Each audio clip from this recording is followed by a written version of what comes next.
Architectural Builders Supply is pleased to present you with this recording of the technical question that is listed in the title of this video. This call may be monitored and recorded for quality assurance.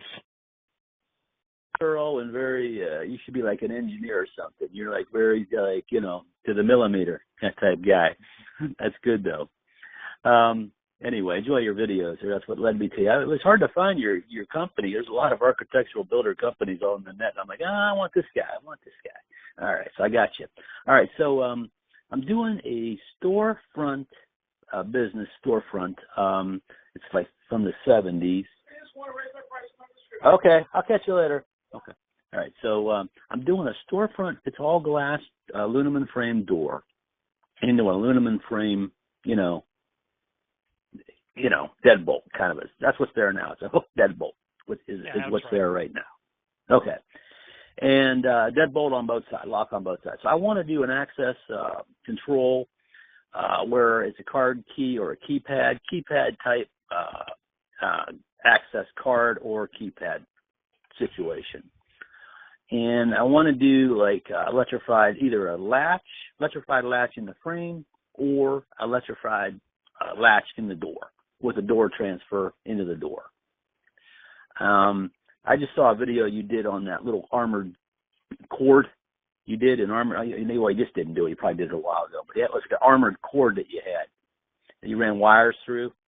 But this door here is all glass in the frame, and I'm not sure how I would snake the wires, like from the hinge side over to the latch side, without maybe going around. Yeah, it's a single door. Yeah, why not just abandon that idea and just put in an electric strike? It'll certainly be less expensive. You'll obviously need a separate keypad or card reader. You wouldn't have to worry about trying to. But, I mean, if it's a typical narrow-style aluminum storefront, yeah, you'll have to drill some holes. You're going to have to get it through the door, up or down, probably up and then through the top rail. It's no problem getting the side rails are hollow open. You know what I mean? Where like the latch side or where the hinge side is. And when you open the door, you could look right down the door. You could look right down the frame. You can see where the preps are. You could look down. I just looked at it yesterday, opened up the door, and you could look down both sides of the door. So that's not a problem. I'm just wondering what would work better. I was looking at a couple of companies. Adams Wright makes something called a Steel Hawk. It's an electrified latch that fits inside the door. So that's the one I'd have to get the power inside the door for, and then just go with a regular strike on the outside. Because I've heard that some of those electrified latches, they don't always work right, and I want something that's 100% going to work every time, So, and I have to change the latch inside the door anyway, because right now it's a deadbolt. So I have to put some type of a new latch inside the door. I don't know. I guess I'm just not sure which is the best way to go. Put electrified latch. I mean, I don't care cost-wise. It's sure not you do. Going to make that much. Don't say that you don't, because you could spend thousands of dollars doing this. So you struck on two options. I'm not a fan of electric strikes because they're less reliable. Generally, and the reason that is because people will generally put in a cheap electric strike. Well, if you spend $500 on an electric strike, it's going to work like a mountain of granite. It can be depended on. Okay, you put in a $150 strike, they're less dependable. So you're going to run the power to the jam. The downside of that is you're going to need separate access control. You can run the power to the lock, Steel Hawk concept. That's good. I like that idea a lot. It's better than the electric strike. You're still going to need separate access control. Plus, you'll need a way to get the power, as you've already touched on, from the power source all the way from the frame, the wall, to the door, through it. There's probably not a super elegant way to do that unless you have the ability to get wires behind the frame. I can get wires. I can get wires behind the frame, to the frame, on top, above the frame. It's where I cross the door, the glass side, you know. You got to go up or from down. the hinge side to, that's the problem. I've only got that narrow. I don't know enough to drill into door frames to know what's what. I don't know the cross section well enough, you know, to know. I've never taken one apart to see where I could possibly get my wire across, you know, without drilling a couple of holes. Definitely going to have to drill holes. Yeah. Yeah, to see what's going on. And then I stumbled across this on the internet. I don't know if you've heard of these or not. They have wireless power transfer devices. 2 different companies make this device. You mount one in the door and one in the frame, and it wirelessly transfers the power to the door. Have you seen those? It's not unlike how an iPhone or an Android phone charges. Yeah. But before we go down that route, the third option is to avoid the power altogether and just use an Adams Rite lock set that has a push button entry that is battery powered. Then you don't need any of that stuff. Yeah. Everything will be mounted on the door. Yeah, very reliable, rock solid and reliable. It's going to give you access control over that opening. The only thing about those are it wouldn't tie into the rest of my system. That's kind of like its own proprietary system. I mean, where it's got its own cards, its own. You need to really get into their platform. You know. You need to tie back to your native access control. It won't tie back to my system. My system is at 26-bit Wigan or whatever you want to call it. Okay. I need to keep right. Yeah. Yeah. So okay, at the end of the day, then you can't use that option because you wanna use your existing card. So you're going to come up with your own reader, and my opinion is figure out how to get the power from the source through the frame into the door up to where the lock would be. You'll replace the lock body, and with something electrified, and you're done. You like that Steel Hawk? You think that would be 100%, reliable kind of? Nothing's 100%, but it's a good quality lock. You can the issue is there's not a lot of options because of the constraint on the size of the style. Accurate might make something, but at the end of the day, that thing's going to work for hundreds of thousands of cycles. I would not hesitate to use it because you heard somewhere someone said that it didn't work really well. I sell them. I don't hear that complaint. That's why I like you. That's why I like you. You've got hands-on, you're not just like an install and this and that. You deal with this stuff. I mean, it goes through your, channels. So that's worth it right there. You know what I mean? So that's what I was looking for too. That's why I was saying. I mean, of course, everybody cares about the cost, but I'm not going to spend $200 if I should spend $500 and get something that's 100%, reliable. You know what I'm saying? I guess I'm looking for the most logical, what I need to spend to get it right. I guess is kind of what I'm looking at. You know what I mean? Well, yeah, you've got access control that you've got to tie into. So you have 2 options: put the load in the frame or put the load in the door. That's my question. What's the best option? What's the best way to go? And I was looking at a couple of the door frame strikes that are that Adams makes a 7400. That's pretty highly rated. Have you heard of that one? Yeah, that's their garden variety electric strike. That's typical. I personally wouldn't use it if I had the choice, but it's probably the world's most common electric strike. It's got what they call back force on it or something like that. It's got it'll latch even if there's like a force or something on it. It's better than a lot of them, I guess, is what the case is. That's called preload. Preload, that's it. That's the word. Yeah. Yeah, they had to come up with that because their strikes weren't working. Preload is a pretty common feature on most strikes. Okay. So if you had your choice of strikes to put in there that wouldn't require a lot of, what's in there right now is basically just a deadbolt with a hook, or no hook, I'm sorry.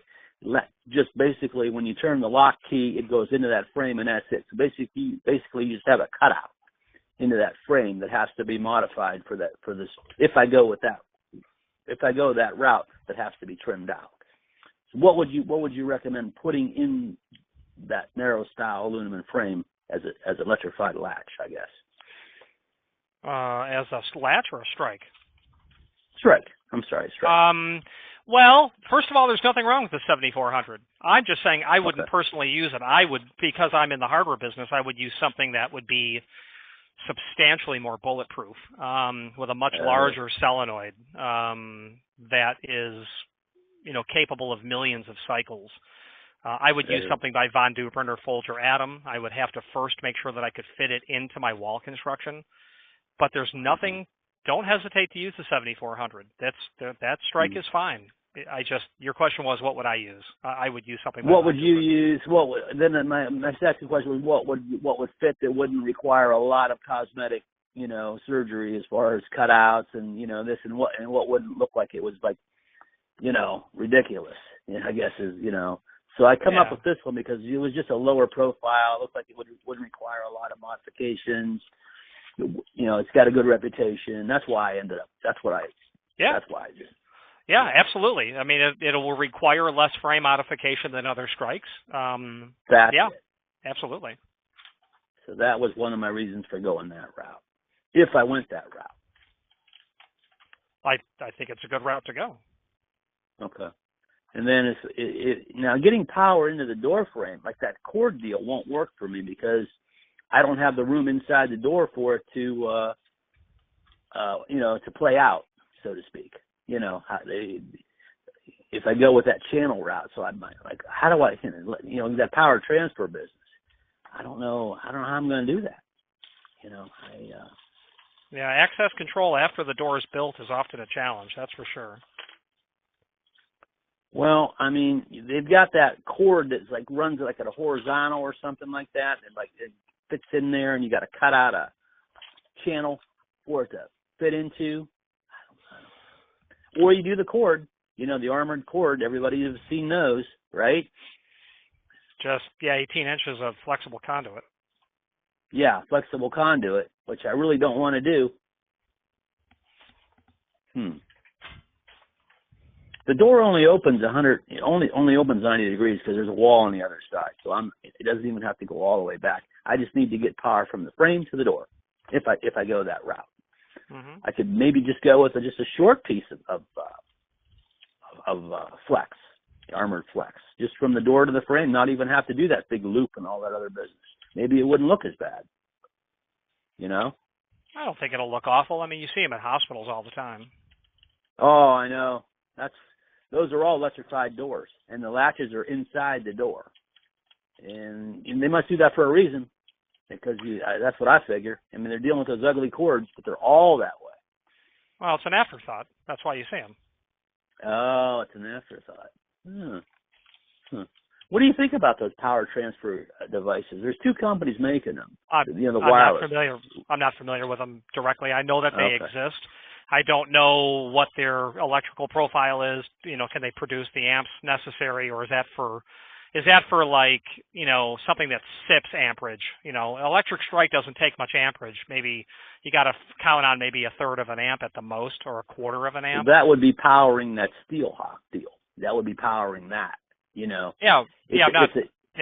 What I'm saying is I don't know what your power transfer can handle.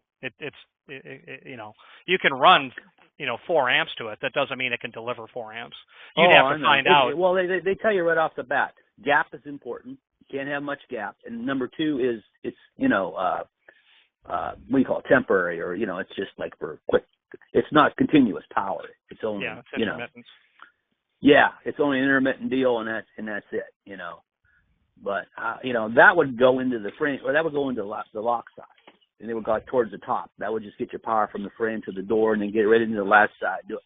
I mean, they're a couple $100, and if it works, it works. If it don't, it don't. But I mean, you cut out a couple of round holes and you put it in. And you try it, I guess. I don't know. It's experimental. The only thing you lose is you cut holes in your door for nothing if it doesn't work. So I mean, that would avoid that whole cord deal on the other side. I just thought about trying it. Well, if you're going to use a device like that, you should also be able to use an electrified hinge or a concealed means to they make that door. This has the pivot hinges. Yeah, I thought about that. This has a pivot at the bottom and a pivot at the top. Okay. There's a company that makes the cord deal that telescopes that's completely concealed when you close the door, and they're probably $70. So it's, I think it's Command Access who makes it. I sell those when it's an afterthought, but they can get power to the back side of the frame, and you don't see the exposed door cord. Then you run low voltage. Command wire. Access. Yeah, you can send me an email if you like, and I will look up that part. It's either Command Access or Securitron. I forget who that is, but I'll find out, and I'll reply back with a cut sheet if you like. Command Access Securitron. Is this the one where you cut the slot out? You cut a slot out into the frame or into the door, and this cord kind of like folds into it? No, that's a power transfer by Von Duprin, Hager, other people probably make it as well. Yeah. Yeah, that's an option, but that's a lot. If you want a good one, they're expensive. Hager's isn't very expensive, but if you can wire that, then the item I would send you a cut sheet to, you can wire as well. You don't know you don't have a part number on it. I'm on your site now. I could look. Nope, but I don't have it pulled up, but your email will prompt me to send you a cut sheet. Yeah, it's mstanchion@gmail.com, and I'll send you an email. Have you seen this Securitron? It's for the keypad that I'm going to use for the access for the card reader. It's got Bluetooth in it. Have you seen that? It's like that real narrow style one. Do you sell that one? If it's Securitron, I do. Yeah. Okay, it's a Bluetooth one, so you could open it with an app or all that kind of thing. But I don't know if it does the 26-bit, that I need to adapt into my system with. The only thing. I was going to give them a call and see if they had that option, Probably want to call your access control people and ask them for a list of compatible readers. Well, they would just tell me as long as it reads 26-bit, whatever like that, then it'll talk into it. I thought they might have done that work for you already and said, okay, here's 6 manufacturers. These models are known to be compatible. But yeah, you're right. Well, say that to you. Those different manufacturers make a lot of different kind of keypads. That's it too. And it's a small industry. It's a small and a lot of them look similar too. If you notice, a lot of them look kind of. There's probably only a few of each one that are there. At the ones that would be most popular when you start really looking at it. But that power transfer sounds interesting because that's going to be. It's no problem putting the steel hock in the door. That's not a problem. Getting power to the door would be it. Then I could put just a standard latch. And then I would have more reliability probably with that steel hock than I would the 7400 in the frame. I don't know. Then I wouldn't have to do as much modification in the frame either. Keep all the power inside the door. And as far as running the power to the keypad and the reader, that's not a problem. All that frame is open. I would just have to drill a couple of holes, run some wire down. It would be right there. That would be pretty reliable, don't you think? I do. Yeah. And the steel hock's been pretty proven for a long time. It would be my only work would be getting the power into the door, right? That'd be my only the real work. What to cut, where, how, and when. The only framework from one side of the door to the other, of course, are on the top and the bottom. There is a channel at the top of the door that lays, like it's open, and it's got like an indent. So you could lay a wire across the top of the door that would be exposed, but you would never see it, as long as you kept it flush. Or I could drill down inside that frame and see what's in there. But still, I have to get the power from the frame to the door. I've never done that before. That's why I was so interested in that armored cord thing that you showed in that video. But it has to go inside the door to work. Yeah. About 6 inches or so. That. Yeah. So I don't know if I can do that or not. That's why I was looking at all options. That's why I like that wireless method. I was thinking about it, but I don't know nothing about it. I would be like a guinea pig. Order something and try it, and if it don't work, then I've already drilled it, installed it, and everything, and then it doesn't work. They've got an RF. They have like you said, it's how they charge the cell phones. I just don't know anybody that actually has used it or installed it, and, and you don't, that's one thing you're not too familiar with. So, but for $200, I would do that and just drill a couple of holes to be done. Yeah, I mean, it sounds like the way to go. Yeah. Then it wouldn't have to do the cord deal or nothing, getting power in that way at all.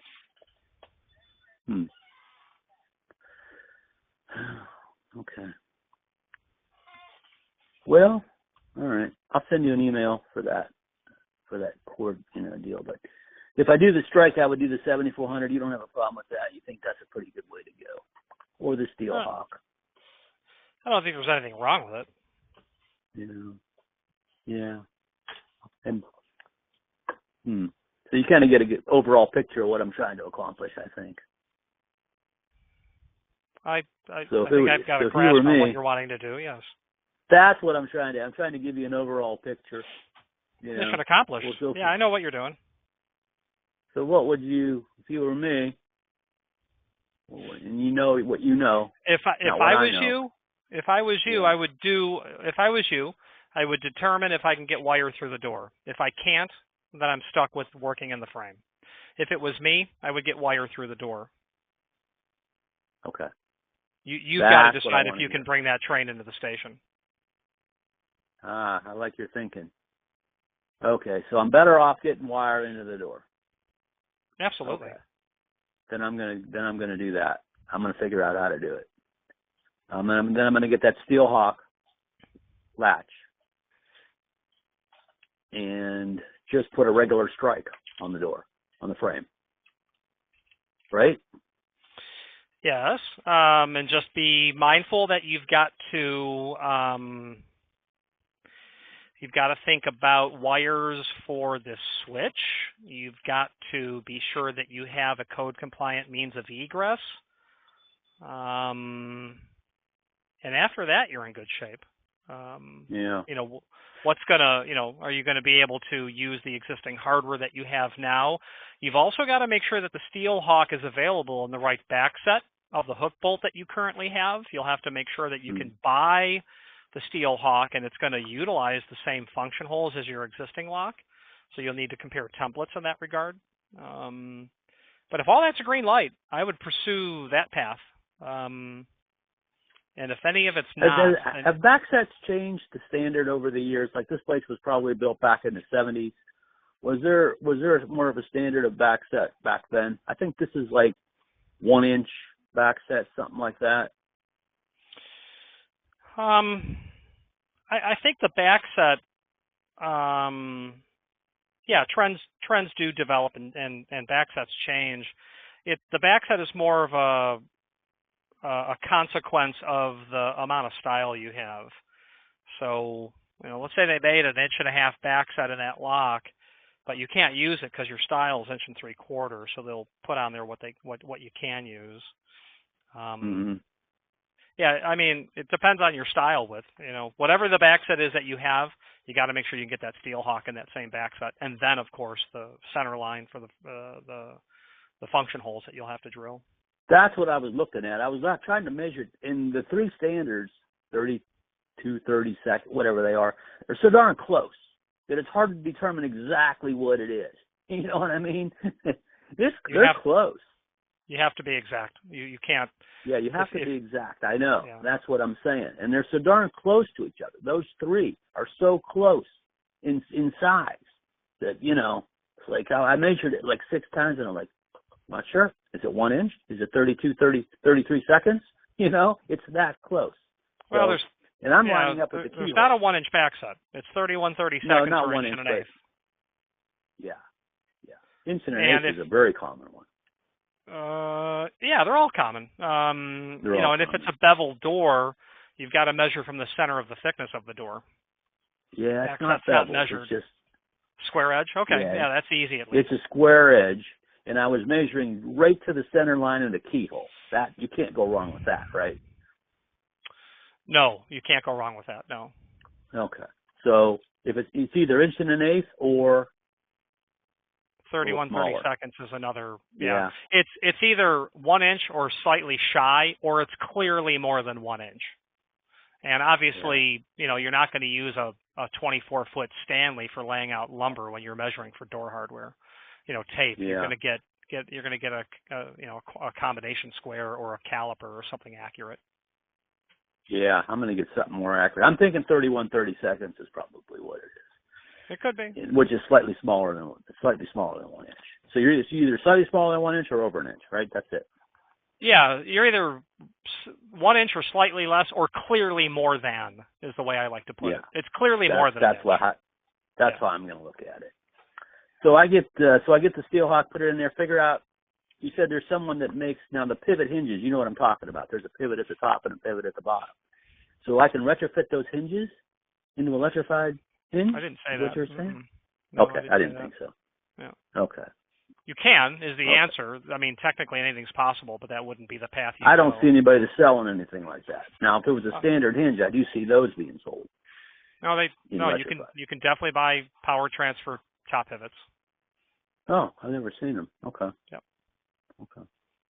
Okay. Well, I can get into the back side of the frame. That's not a problem. So, it's just if I could run that wire along that top channel above that glass. That's the question. And then down the door, which I know I can do that. Okay.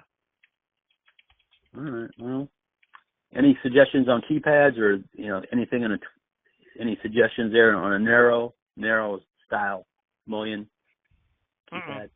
No, I'm not sure who I can pull off the shelf that would be compatible with your format. Okay. Everyone's good, and that'll be an inexpensive piece of hardware. But you got to run power to it, so be mindful of that. Right. Okay. Did you catch what I just said? You've got to run power to it. So now your power doesn't have to go only to the door, but it's got to go to where you're going to place that. So you're running power. Right, where I would put this electrified stripe. Yeah, I got you. Yeah. That's not a problem either. I can get down there too. Unless there's a battery option. If you're good about, when it gives you 3 red beeps to change the battery within a month, if you're good about that, then save the trouble. You're talking Bluetooth. Why? Convenience. Sure. Do the same with the power. Yeah, that's true. I don't know. I don't know anybody that's making a battery powered. I don't know. I wouldn't have a problem with that. Even that option you mentioned with that door, just the door mount keypad and all that deal that's battery powered. I've looked at Adams, right? It's just that's their own system though. That's their own. You have to really buy into there, and it's not compatible with anything else. The security system. I mean, everything. So that's the reason that and to be even the wireless part of it. It's not. So that's why. I mean, that would be nice. Bolt it on the door and you're done. I know. How many other access control doors do you have in the building? Yeah, that's it. That's the only one. Then that's the only one. Why are you trying to connect it to Weekend? Well, because that's what the security system is. That's what the security system is, and that's what keeps track of the codes and the access times and all that. Disarms the alarm. Yeah. So you want to have an audit trail over the door. Absolutely. Yes. You're going to need it to be compatible. Yes. Yeah, that's the whole reason. Just trying to remain compatibility with what's already there and what I will already be, wiring to, Right. As as an access controller, I guess. And that's that's what they do. Yeah, maybe there's another way to do it. It depends on the monitoring that you have to have. Maybe you just want to know when the door was open and closed. Maybe that's enough. If you have to identify a code that was entered, then you'd need, you'll have to look into somebody compatible with your system. Mhm. Yeah, I don't know. I like that Bluetooth. There's not a lot of companies making Bluetooth keypads of that size, and that Seiko Alarm does. And that's what I was going to find out, check into that one and see if it's compatible. If it's not, it's not. Then I don't know, but okay. All right. Well, I guess the next thing is just trying to figure out getting power into the door. That's the key. Yeah, I would agree with that. That's going to be my challenge. Everything else is accessible, doable, obtainable, and that is too. But I just don't want to do it the hard way, if that makes sense. I want to do it the efficient, easier way. So okay, I'll send. Architectural Builders Supply hopes you have enjoyed this program. Again, thank you for watching, and if you've enjoyed this video, please click thumbs up, please subscribe, and maybe even send the video to someone that you know. Thank you.